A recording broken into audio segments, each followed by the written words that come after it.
lining, where I can get information to learn how to do the thing. I would buy some of these ideas that's floating around in my head, like the tattoo flashcard shit. Yeah. I would buy that. Now watch this. The best product to sell is the one that you created for yourself to solve your own problem.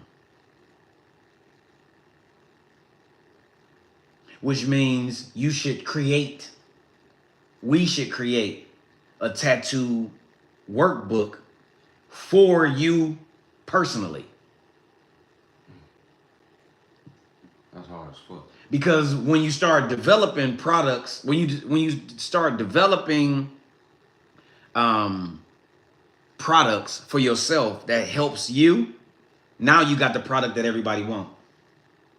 So if we go make you a line workbook, Yeah, tattoo kit, like a.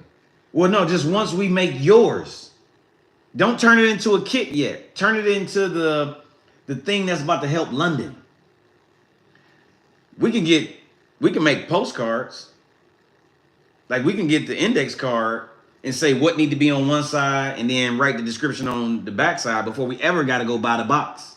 Before we ever got to sit down and put the stuff in the software. For sure. So it's kind of like, it's really making products for yourself. Like these guides and templates that I done made, I didn't make them for nobody else. I made them for me. And I didn't know that they had value.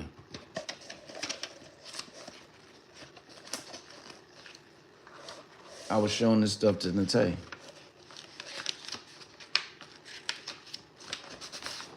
You know, I'm making this stuff for myself.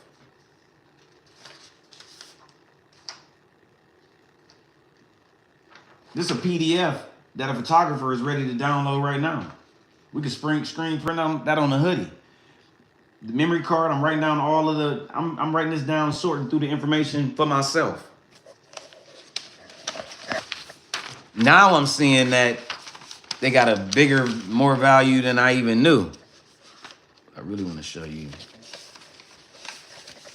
Like this. I created this 12 years ago, a project guide. Title of the project, what's your subject, what's your attraction, what's your essential question, what medium you gonna work in, the number of images you wanna make, what scale and size you want them to be, what's your resource or references, so what movies, music sparks the ideas, what technique you gonna use, what's the concept behind it, what words pop in your head, what shot list of images can you already see. So I made this to help myself flush out a project that I wanna work on. Now I had to dig for this. Because I would sit and say, oh, I want to really start shooting ... And then I would fill these bitches out.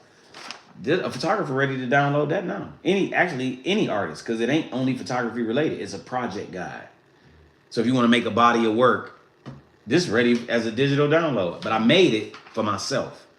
Or I wanted to see the connection between the artist, framework, who are you, destiny, and desired result, right? I wanted to understand how they all connect. So I created this and filled this out to realize that on the artist journey, your subject is what you attracted to, is the interest that you have, is connected to your purpose, and it helps you get to the destination that gives you new life. Because I'm studying the desired results, I'm studying destiny, purpose, and all that. I'm studying the who am I, I'm studying frameworks. These are the questions that help spark the framework. I'm like, damn, all these things overlap. In frameworks, how do you see things? That becomes that list in terms of the framework of the skill. But then in the artist journey, perspective is one of the things that you develop. Perspective, how do you see things? Who are you? Perception. So I made this chart so I could see what things overlap with another, but I made it for myself. But this is some shit that's ready for a motherfucker to download. Or we can make it out of the list and any of these become any one individual talking point. So it'd be raw. To be like, okay, if I was going to, to develop the product for yourself.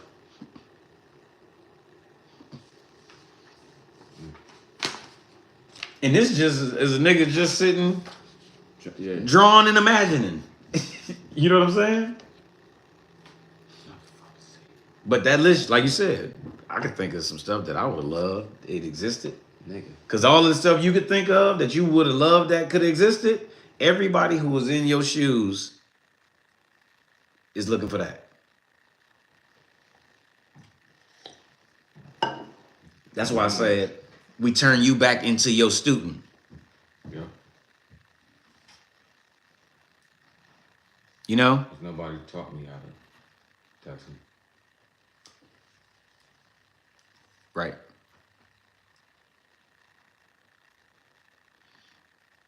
What up, odds and evens? Sitting here, we sitting here chopping it about it's still the same thing, turning this knowledge that we got from the skills that we didn't develop and transforming it into something that we can make money off of. That's what we talking about.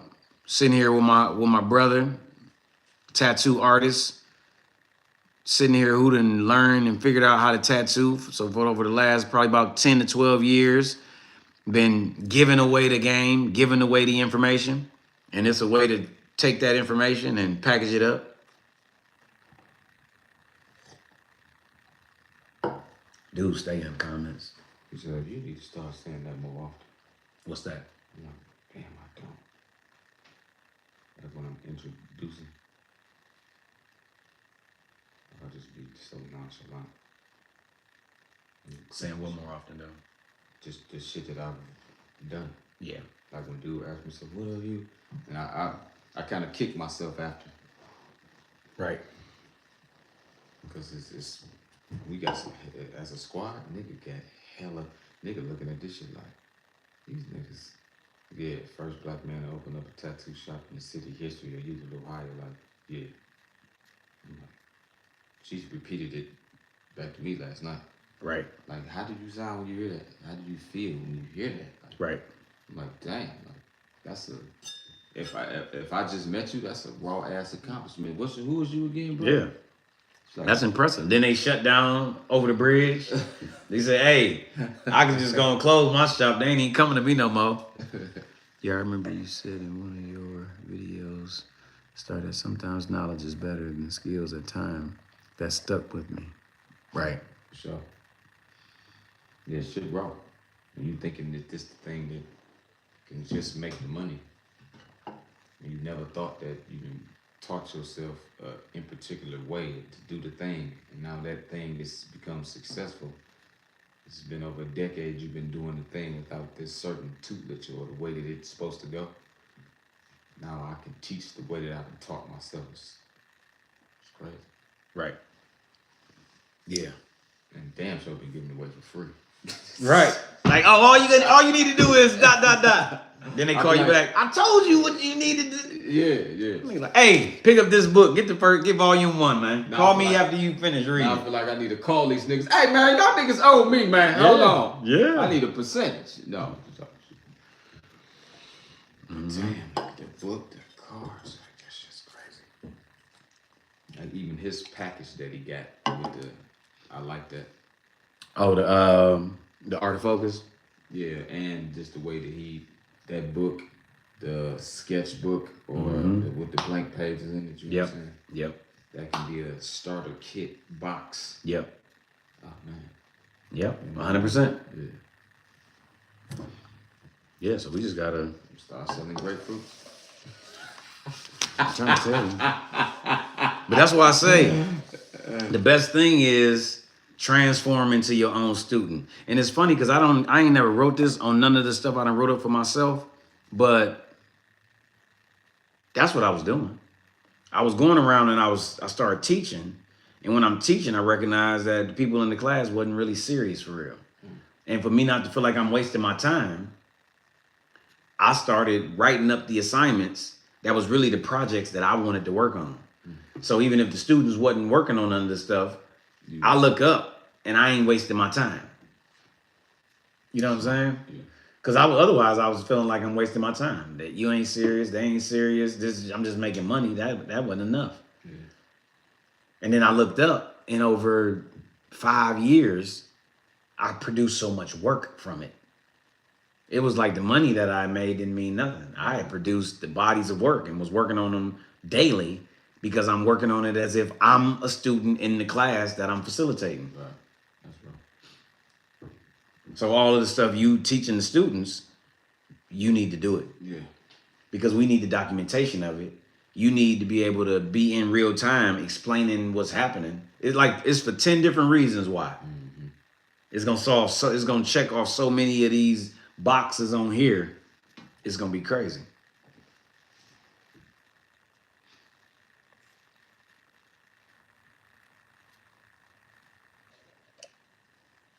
What's your thoughts on utilizing AI, business, agriculture?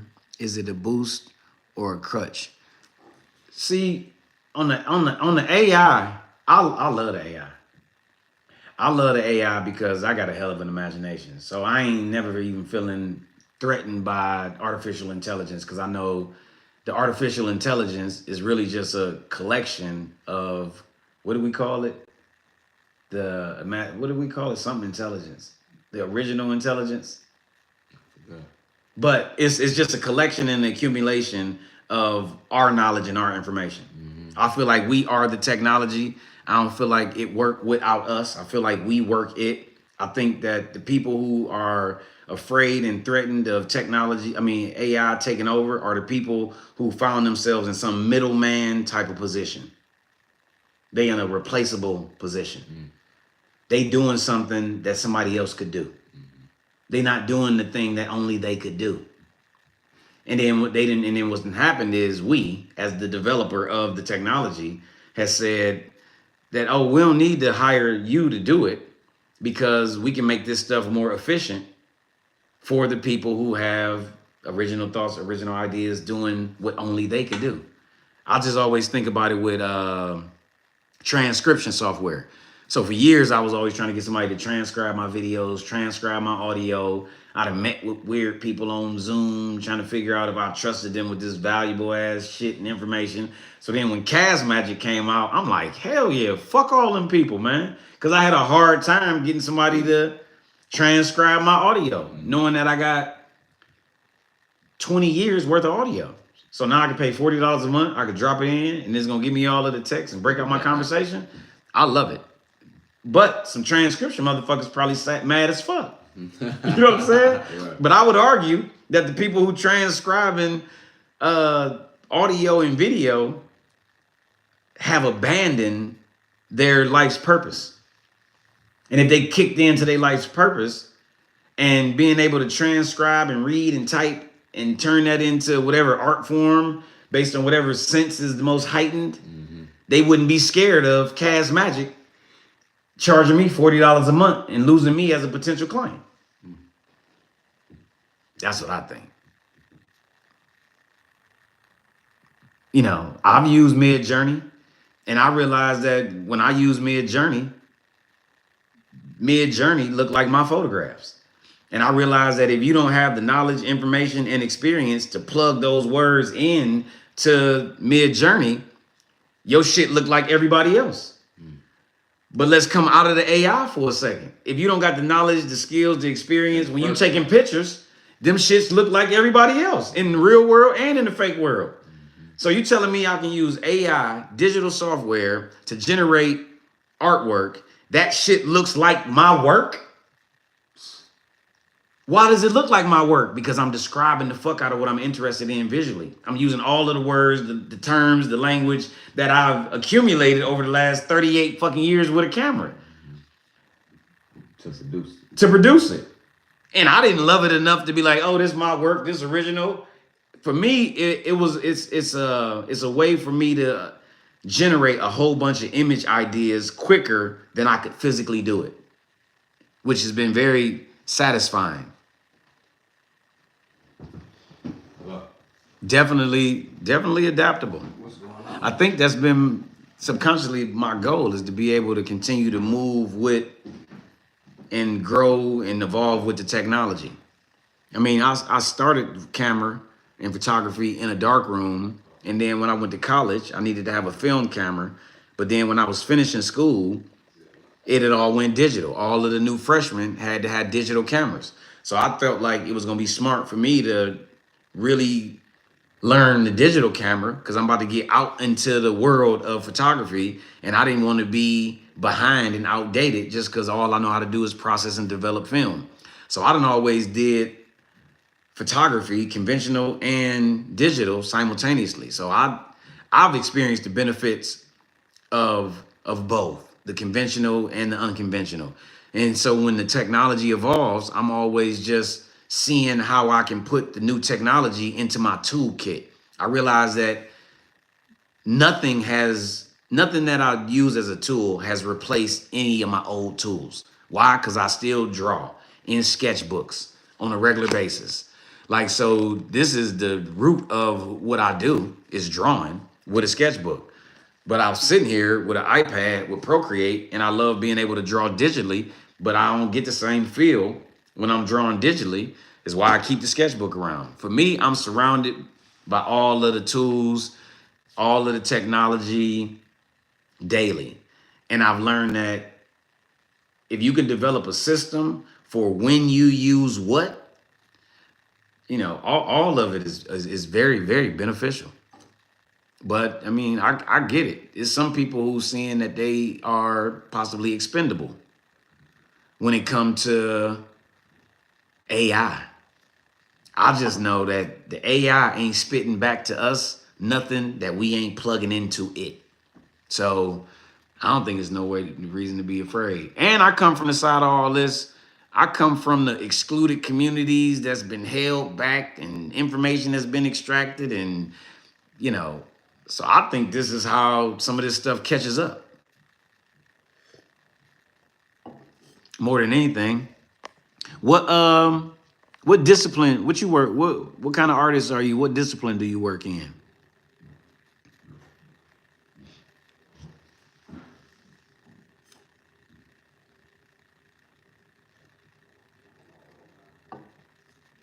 Man, this thing got sweet. You do abstract what on the painting, drawing side?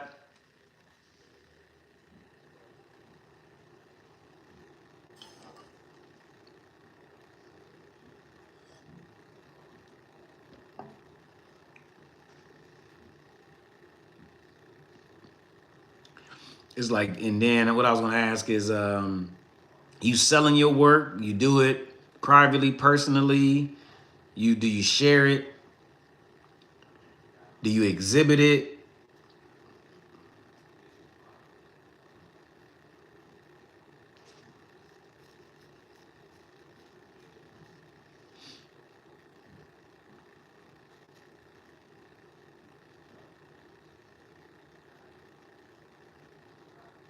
Oh, he tapped out.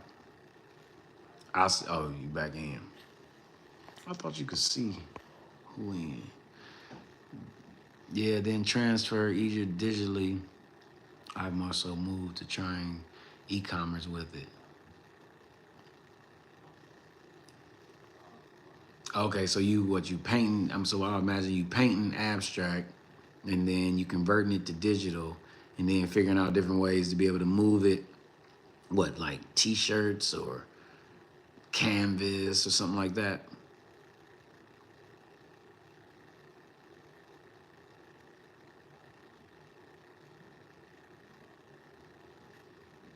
Yep, yep.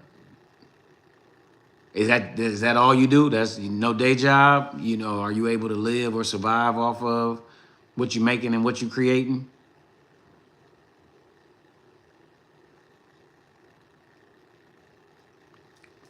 Because that definitely seemed like a huge desire.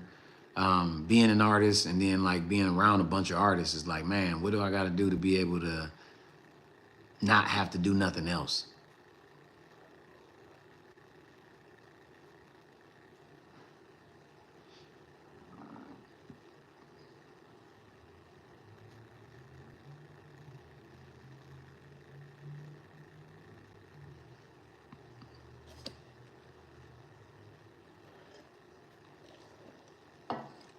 It has its days, some better than others.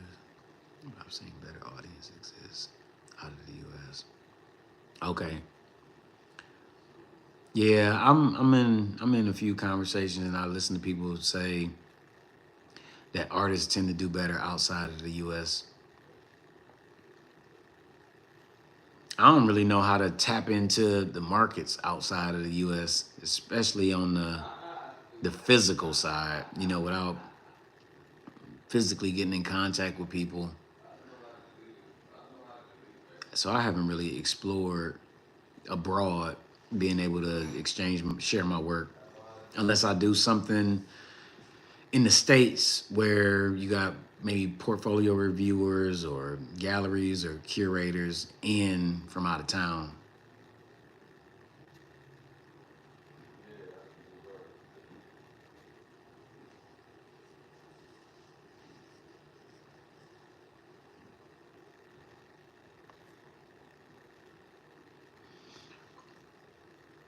But yeah, so I done once I became aware of um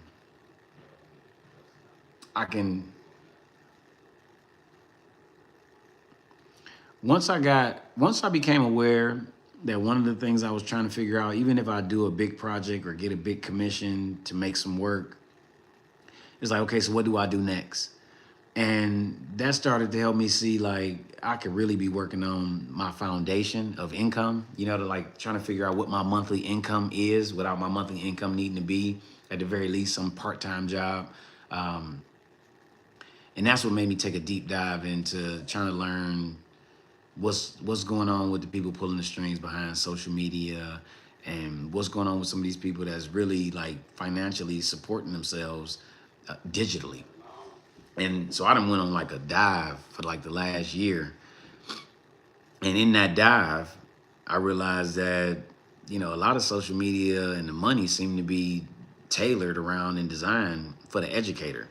I've been teaching what I've been doing since I was in college. So it just kind of became a natural fit for me to figure out how to take the information that I would teach in a classroom or teach just off the top of my head and put it into what I'm learning in terms of these systems and these apps and structure it in a way that I can get access to more than just the people who are around me.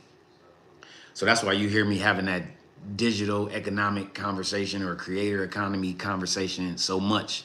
So as I'm learning it and I'm like talking to the artists that I'm around, I'm seeing how this would really benefit any artist, especially somebody who got a real serious entrepreneur type of mind. So I've always taught what I was learning because it helped me learn whatever the thing is faster. So when I figured every time I jump in these conversations, I'm gonna cut this live on just so I can get at the very least an archive and get the documentation of me going through these stories and these explanations because I'm seeing how the stories and the explanations and the experiences and the insight or the challenges and the curiosity that I got, how I can use that to help me market the digital products that's art based in terms of creating and making and selling art. I can use all these conversations in the marketing material. Get up out of there. But like I said, I appreciate you keep hopping on because I'm definitely got to keep it going. Yeah, it can be lucrative. It's just changing. But now they have NFTs, limited edition ones, tokens, and there's a big market for it. Yeah, and I've been minted some NFTs. I ain't sold none, but maybe 2 years, 3 years. At the early part of the year before all that stuff really started to bust wide open. I started to just try to get myself familiar with the knowledge or get myself familiar with the information of it. So the digital asset, the NFT, people being able to take the money in crypto and then kind of bury the money inside of the NFT and that turns it into an asset. Um, I got images and video clips that I've minted and turned into NFTs. I'm seeing how for the visual artist, it's kind of similar to music being for sale digitally, but kind of on a whole nother level. Like, so I definitely be looking at the digital assets as well. knowing that the audience for the digital asset is outside of the people that I got access to for now. But I was excited to see that, you know, and you kind of hear people talking about, you know, good and bad opinions around it. But like I said, I love all of this technology, and I'm always on some old, what a time to be alive, you know? Mother. Because there's definitely some leveling of the playing field happening, and we at the early part of it.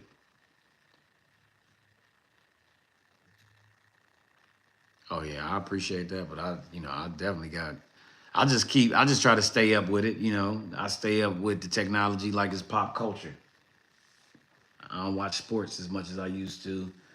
I be sitting there watching these little seminars on the technology.